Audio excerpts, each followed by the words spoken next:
दोस्तों, जैसा कि हम सब जानते हैं कि हमारी धरती का लगभग 70% से भी ज्यादा हिस्सा समुद्र है। लेकिन जरा सोचो यार कि अगर हम समुद्र के बीच में हो और एकदम से सारे इक्विपमेंट्स काम करना बंद कर दे, हमारे पास ना खाना हो ना पीने का पानी हो, तो क्या हम इस केस में सरवाइव कर पाएंगे? क्या ये पॉसिबल है कि हम जिंदा रह सकें? और कितने दिनों तक हम रह पाएंगे? इस वीडियो में हम बात करने वाले हैं एक ऐसी ही स्टोरी के बारे में। तो चलिए वीडियो को स्टार्ट करते हैं। तो ये कहानी शुरू होती है 21 नवंबर 2012 को। बेसिकली आई सेल्वाडोर में रहने वाला एक मछुआरा जिसका नाम था सेल्वाडोर, और उसकी उम्र लगभग 36 साल थी। उसने अपने एक साथी के साथ, जिसकी उम्र लगभग 22 साल की थी, उसके साथ प्लान बनाया कि क्यों ना समुद्र के बीच चलते हैं और बहुत सारी मछलियां पकड़ते हैं। तो वो दोनों मिलकर उन्होंने लगभग 7 मीटर की एक बोट ली और दोनों समुद्र की ओर रवाना हो गए। उनके पास पीने के लिए बर्फ थी और खाने का कुछ सामान था, बिस्किट्स वगैरह। तो वो लोग समुद्र के बीच चले गए। और गाइस, मौसम की बात करें तो मौसम बिल्कुल मस्त था, सनी वेदर था, कोई इशू नहीं था, बिल्कुल हवाएं बिल्कुल नॉर्मल की तरह ब्लो कर रही थी। तो सब कुछ बहुत सही लग रहा था। फिर लेकिन वो कहते हैं ना, मुसीबत कब आती है पता ही नहीं चलता। एकदम से हवा की रफ्तार 100 किलोमीटर प्रति आवर की स्पीड से बढ़ गई और लहरें मानो 15 से 20 फीट ऊपर उठने लगी। और ऐसे केस में वो लोग कुछ देर तक इस तूफान में ऐसे फंसे रहे कि जब तूफान थमा तो उनके जीपीएस सिस्टम ने काम करना बंद कर दिया।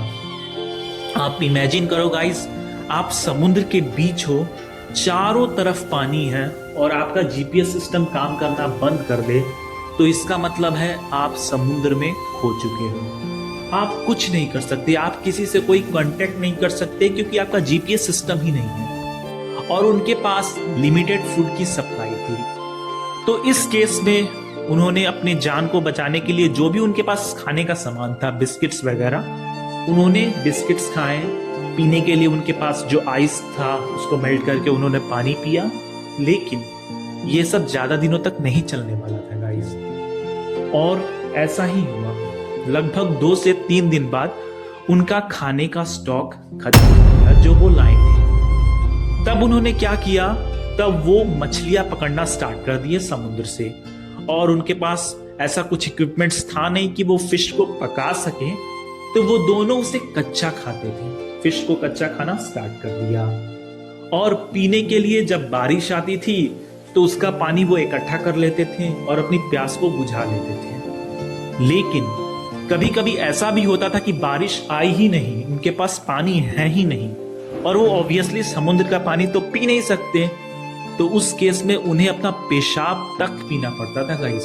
सोचो, जिंदा रहने के लिए लोगों को क्या क्या नहीं करना पड़ता है। और कुछ समय तक ऐसा ही चलता रहा। लेकिन इतना मेंटल टॉर्चर वो उनका साथी जो था सेल्वाडोर का, जिसकी उम्र लगभग 22 साल की थी, वो बर्दाश्त ही नहीं कर पाया और उसकी डेथ हो गई। अब बीच समुद्र में सेल्वाडोर और उसका साथी मृत पड़ा हुआ नाव में था।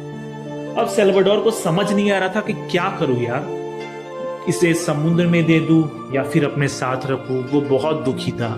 तो अंत में उसने डिसाइड किया कि इसे समुद्र के हवाले करना ही जरूरी है, क्योंकि जितना बोट हल्का रहेगा उतना ही सही रहेगा। तो सेल्वाडोर ने बिल्कुल ऐसा ही किया। उसने समुद्र में अपने दोस्त को दे दिया। लेकिन अब असली चैलेंज तो अब स्टार्ट हुआ गाइस, क्योंकि फिर से मौसम बिगड़ा, फिर से लहरी बिल्कुल ऊंची उठने लगी।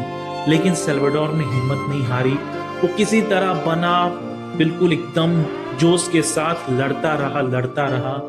और कभी कभी क्या होता था कि कभी मौसम साफ हो जाता था, कभी एकदम तूफान आ जाता था। तो सेल्वाडोर को लगता था कि अब उसे मर ही जाना चाहिए, उसका जिंदा रह के कोई फायदा नहीं है। लेकिन वो अपने परिवार को याद करता था और उस परिवार के लिए वो जीना चाहता था।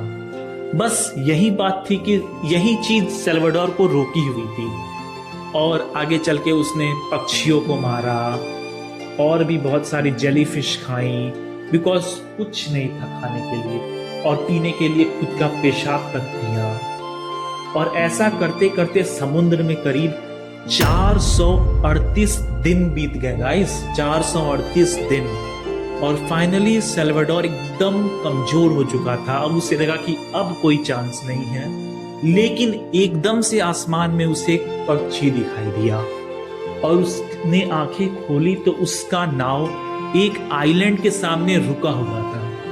और जब लोगों ने उसे रेस्क्यू किया तो वो इंसान के रूप में लिटरली जानवर जैसा दिखाई दे रहा था गाइस। ये वीडियो पसंद आई होगी तो प्लीज गाइस कमेंट और लाइक्स जरूर करना।